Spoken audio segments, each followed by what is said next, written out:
Hello student, today I am taking your 12th class business study chapter 1st nature and significance of management part 4. Part 4 consists nature of management. Management as an art, as a science, as a profession. हमने यानी कि इस पूरी PPT में ये define करना है, ये इवेल्युएट करना है कि मैनेजमेंट क्या आर्ट है, क्या साइंस है या प्रोफेशन है, और इसके लिए हमें इन तीनों के फीचर्स को मैनेजमेंट के साथ इवेल्युएट करना है, जांचना है. Let's start with the first slide that is called the nature of management as an art. Art क्या होता है? Art is a systematic knowledge of a theory with a relevant practice and creativity with the personalised application. अगर management में ये सारे features art के हैं तो वो आर्ट कहलाएगा. ठीक है, लेट्स इवेल्युएट देम. पहला फीचर था एग्जिस्टेंस ऑफ थ्योरेटिकल नॉलेज. जैसे आर्ट में बहुत सारा थ्योरेटिकल लिटरेचर अवेलेबल है, बहुत सारी बुक्स अवेलेबल हैं, वैसे ही मैनेजमेंट में भी बहुत सारी बुक्स अवेलेबल हैं, बहुत सारा लिटरेचर अवेलेबल है. ये सिर्फ ये नहीं कि मैनेजमेंट में, बल्कि मैनेजमेंट के डिफरेंट आस्पेक्ट जैसे फाइनेंशियल मैनेजमेंट है, मार्केटिंग मैनेजमेंट है, ह्यूमन रिसोर्स मैनेजमेंट है, उनके ऊपर भी हमारे पास बहुत सारा रिटन लिटरेचर बुक्स अवेलेबल हैं जिनको पढ़कर, जिनको स्टडी कर कर जो है मैनेजर्स अपनी नॉलेज बढ़ाते हैं. तो ये वाला फीचर तो पूरा का पूरा इम्प्लीमेंट हो गया, तो ये हमारा बिल्कुल ठीक चलता है. अगला जो है फीचर वो कौन सा हमने इवेल्युएट करना है, वो करना है basis of practice and creativity.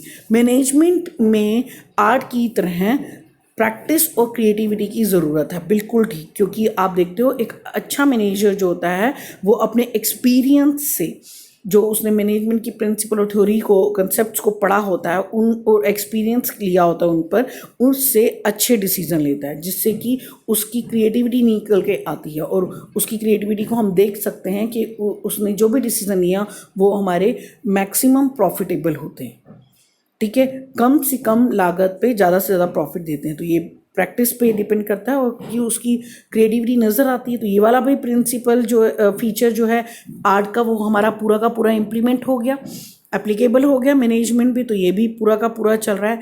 और थर्ड फीचर देखते हैं आर्ट का क्या मैनेजमेंट में इम्प्लीमेंट होता है, वो है personalise application. Obviously different manager जो होते हैं वो अपने अपने डिसीजन लेते हैं. उनके डिसीजन में उनका इंडिविजुअल एस्पेक्ट नज़र आता है, उनका स्टाइल नज़र आता है, जबकि सभी मैनेजर्स ने एक ही तरीके के मैनेजमेंट कंसेप्ट, थ्योरी, टेक्निक्स और वेज पढ़े होते हैं, पर वो उन सभी तरीकों को, कंसेप्ट्स को, थ्योरीज को, प्रिंसिपल्स को अपने स्टाइल से इम्प्लीमेंट करते हैं अपने डिसीजंस में. इसीलिए सभी मैनेजर्स के डिसीजन सेम सिचुएशन में भी अलग अलग होते हैं. तो ये वाला भी फीचर जो है आर्ट का पूरा इम्प्लीमेंट हो रहा है, एप्लीकेबल हो रहा है मैनेजमेंट में. सो हम ये कह सकते हैं कि all the features of art is exist in the management, therefore management must be treated as an art. तो आर्ट तो ये प्रूफ हो गया कि मैनेजमेंट आर्ट है. चलिए अब नेक्स्ट देखते हैं. नेक्स्ट स्लाइड में हम ले रहे हैं साइंस. क्या मैनेजमेंट साइंस है?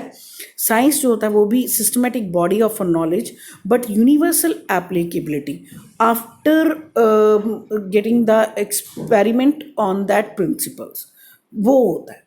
अगर ये सारे फीचर्स हमारे मैनेजमेंट में अवेलेबल हैं तो मैनेजमेंट साइंस कहलाएगा, अदरवाइज नहीं कहलाएगा. चलिए लेट्स चेक और इवेल्युएट. पहला लेते हैं हम systematic body of a knowledge. बिल्कुल ठीक, मैनेजमेंट भी systematic body of a knowledge है. जैसे आपको भी हम मीनिंग बताते हैं मैनेजमेंट का, हायर स्टडी में जाएंगे तो उनकी डिटेल्स आएंगी, उससे और हायर में जाएंगे तो प्रोजेक्ट आप बना के करेंगे. तो इस तरीके से मैनेजमेंट भी साइंस की तरह सिस्टमेटाइज बॉडी ऑफ नॉलेज है जो कि कॉज एंड इफेक्ट के रिलेशन को शो करती है. तो ये वाला फीचर तो पूरा का पूरा मैनेजमेंट में एप्लीकेबल हो गया, तो कह सकते हैं. नेक्स्ट देखते हैं. नेक्स्ट फीचर है based on observation and experiment.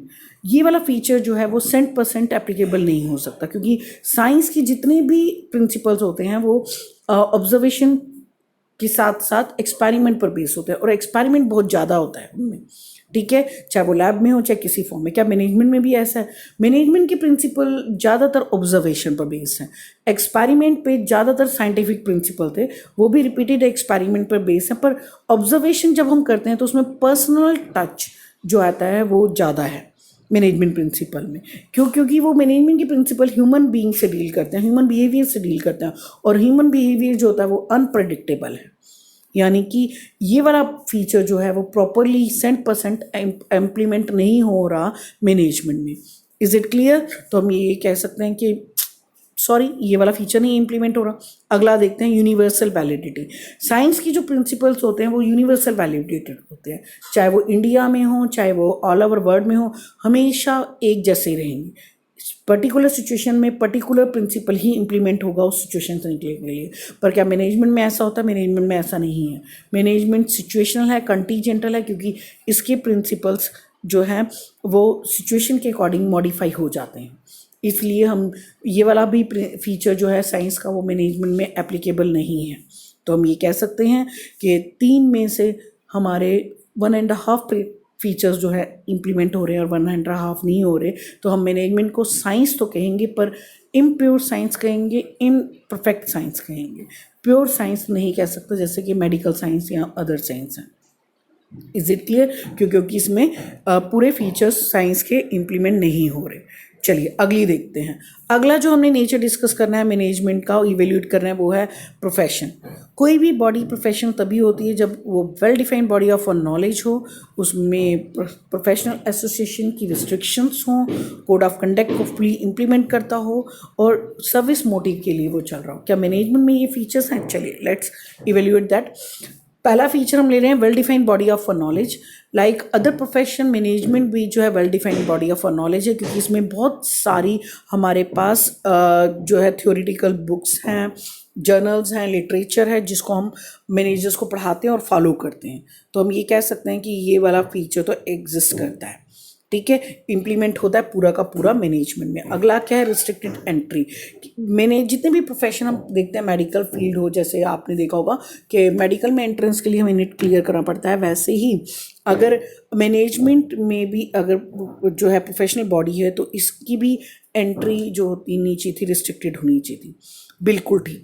हमारे यहाँ पे भी कई इंस्टीट्यूशन हैं, IIM है, जैसे कैट के थ्रू, गैट के थ्रू एडमिशन्स लेते हैं, बट पूरी तरीके से मैंडेटरी नहीं है, ये कंपल्शन नहीं है। ठीक है, हमारे यहाँ की जो एसोसिएशन है AIMA, all India management association, वो जो है अभी पूरी तरीके से लीगली जो है उसको स्टेटस नहीं मिला हुआ, इस वजह से वो ऐसे एग्ज़ाम्स पर रिस्ट्रिक्शंस नहीं लगा सकती। ठीक है, ये मैंडेटरी नहीं है, इसलिए ये वाला प्रिंसिपल जो है कई जगह तो माना जाता है IIM जैसे इंस्टीट्यूशंस में, और कई जगह बिल्कुल नहीं माना जाता, तो इसलिए हम इसको भी ऐसे कह सकते हैं। अगला जो है प्रोफेशनल एसोसिएशन। आपको अच्छे से पता है जितने भी प्रोफेशंस होते हैं उनकी एक प्रोफेशनल एसोसिएशन बॉडी होती है, जो कि उनके रूल रेगुलेशंस बनाती है, उनके कोड ऑफ कंडक्ट बनाती है, उनको सर्टिफिकेट ग्रांट करती है प्रैक्टिस के, और साथ में उनमें होने वाले चेंजेस के बारे में लोगों को जो प्रोफेशनल लोग पीपल्स होते हैं उनको इन्फॉर्मेट करती है। बट एज मैनेजमेंट में ऐसा एज सच तो नहीं है। हालांकि यहाँ पे जो है एसोसिएशन बॉडी है AIM जिसको हम कहते हैं, बट उसको कोई लीगल स्टेटस नहीं मिला हुआ, इसलिए जो है वो बॉडी फुल फ्लैश फॉर्म में काम नहीं करती। और ऑब्वियसली जब वो बॉडी को ही लीगल स्टेटस नहीं दिया गया अभी हमारी कंट्री में, तो उससे बने हुए कोड ऑफ कंडक्ट को भी मानना कंपल्सरी नहीं है। इसलिए ना कोड ऑफ कंडक्ट इम्प्लीमेंट हो सकता है और ना ही ये वाली प्रोफेशनल बॉडी यहाँ पे इंडिया में अभी एट प्रेजेंट नहीं है। इन फ्यूचर में हो जाए तो कोई बड़ी बात नहीं, प्रैक्टिस तो चल ही रही है। ठीक है, तो ये वाला भी फीचर जो है वो इम्प्लीमेंट अभी नहीं हो रहा, ये एप्लीकेबल नहीं हो रहा। अगला देखते हैं सर्विस मोटिव। जैसे कि सारे प्रोफेशंस हैं वो सर्विसेज को रेंडर करते हैं, सोसाइटी की वेलफेयर के लिए काम करते हैं। तो क्या मैनेजमेंट भी ऐसा करता है? नहीं, मैनेजमेंट ऐसा नहीं करता, क्योंकि मैनेजमेंट का मेन मोटिव होता है प्रॉफिट अर्न करना। वो बिजनेस को चला रहा है और बिजनेस का मेन मोटिव क्या है? Earning profit. तो मैक्सिमाइजेशन प्रॉफिट पर बिलीव करता है, ना कि सर्विस और वेलफेयर ऑफ सोसाइटी पर। ठीक है, वो इसका साइड एस्पेक्ट हो सकता है बट मेन नहीं। तो इसलिए ये वाला भी फीचर जो है वो मैनेजमेंट में इम्प्लीमेंट नहीं हो रहा। ऑब्वियसली अगर आप देखिए कि चारों में से सिर्फ कुछ एक फीचर ही इम्प्लीमेंट हो रहे हैं, वो भी फुल फ्लेज फॉर्म में नहीं हो रहे, तो मैनेजमेंट को हम प्रोफेशन नहीं कह सकते। Is it clear? It so we can say that management is not a full fledge profession. तो आज हमने समझा कि मैनेजमेंट की जो नेचर है वो फुल फॉर्म में आर्ट है और सेमी फॉर्म में साइंस और प्रोफेशन है. ठीक है, आई होप आपको समझ आ गया होगा. Thank you.